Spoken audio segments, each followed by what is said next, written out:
na msimamo usioyumba. Baba yangu hakuwahi kukwepa jukumu hilo. Aliamini kwamba kiongozi lazima alinde heshima ya wananchi wake na mustakabali wa taifa lake.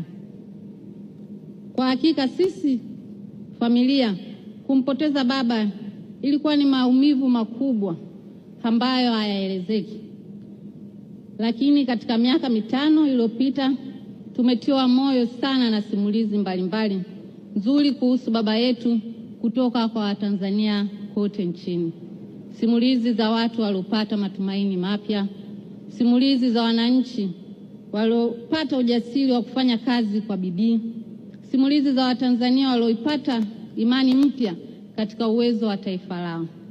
Simulizi hizi zinatukumbusha kwamba uongozi upimwa si kwa miradi tu, bali kwa matumaini ulioachia watu.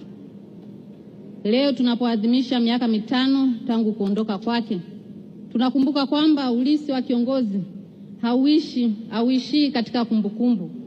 Urithi unaendelea kuishi katika matendo ya taifa. Miundombinu iliyojengwa wakati wa uongozi wake imeendelea kuwahudumia wananchi.